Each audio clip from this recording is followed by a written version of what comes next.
What is going on, YouTube peeps? This is Nick. I'm here with another vlog for you today. It is burning hot out today. It's 30-degree temperatures in Southsea, and I wanted to do a vlog outside today. So I wanted to talk to you guys today about my caloric intake. This is the one key factor of my lifestyle that I haven't worked on hard enough. So there are many coaches that will tell you to eat a certain amount of calories. So for example, if you are a hard gainer, you might be told to eat 4,000 to 5,000 calories. I think that's the reason why my gains have slowed in the last year, because I'm not quite eating enough. I might be eating high quality food, and I might be eating a lot of protein in my day, but the problem is you still need the calories to support the muscle growth. And I don't think I've eaten enough calories. I've eaten between 3,000, maybe 3,500 calories at a push, but I need to try and bump it up to 4,000 if I can. But for some reason, I just can't quite get to 4,000 calories. If you're going to just eat healthy food, I find that I'm not able to meet my caloric requirements for the day, because healthy food, for example, vegetables, fruits, don't tend to have many calories in them.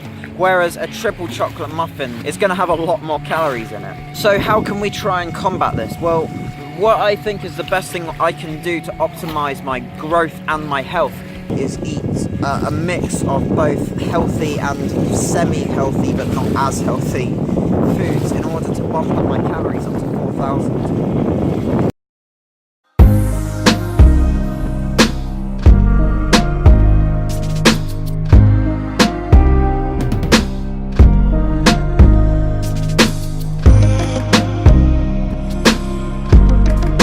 So at the end of the day, my goal is to push myself as much as I can to achieve my potential in life. So talking of pushing ourselves, I want to talk about a push workout, or an exercise that we can perform in our push workouts. But with this exercise, it's great to perform it alongside or after our compound exercises, and it also acts as its own compound exercise as well. So this exercise is called the landmine press. The landmine press is a great exercise for both chest and shoulder development. And if we perform a variety of different variations for this exercise, then we're going to target slightly different muscles in our shoulders and chest. So with the landmine press, there is at least 4 different variations that I performed with this.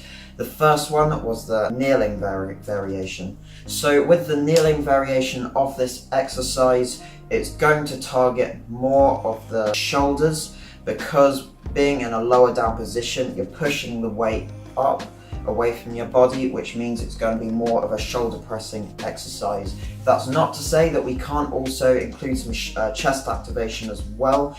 If we squeeze our chest together at the top of the range of motion, then we're going to get chest activation as well, but it's going to be marginal compared to the shoulder activation in this variation. Next, you can see me performing a standing variation of this exercise. This is great for hitting the chest. Because we're standing up, we're higher up, which means the range of motion is going to be pushing away from our body in front of us. So it's going to imitate a chest press exercise. So if you want a more chest heavy workout, then it's good to perform a standing variation of this landmine press. Thirdly, we can perform this either with 2 hands or with 1 hand. So with 2 hands, you're obviously going to be able to take more weight, so it's going to be a great mechanical tension type exercise, just like any of your bench press exercises. If you're going to go heavy, this is a great exercise to do if you go with 2 hands, okay?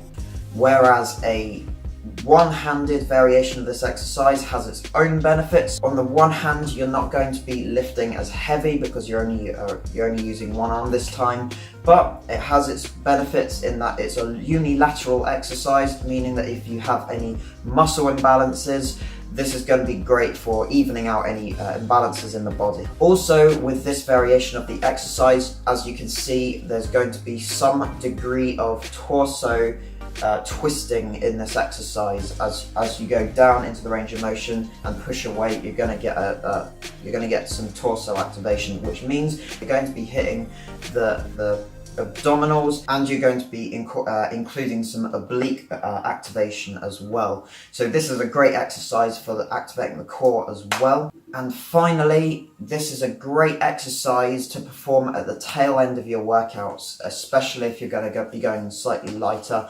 This is because due to the nature of this exercise and using plates instead of, say, a barbell or a dumbbells, it's very easy to drop the weight. So you can do drop sets. My friend Ollie on Instagram also gave me advice on going with, in the tail end of this exercise, just doing a couple of sets with no weight at all, and you're just performing sets till failure. And it's the same with drop sets.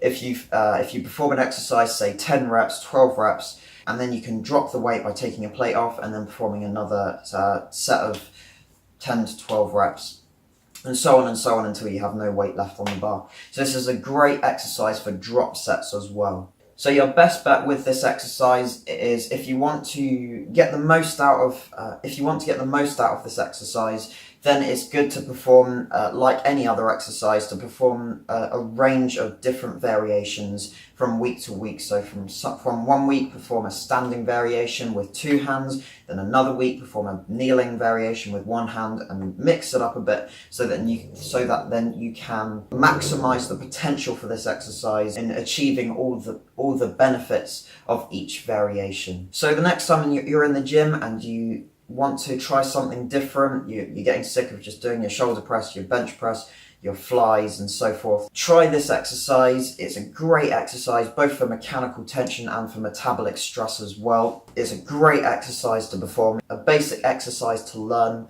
and it's quite fun as well. So that's about it for today's vlog, guys. 2 very unrelated topics, but it's all kind of connected by fitness, I guess. So I hope you enjoyed this one, and I'll catch you guys in the next one. See you later.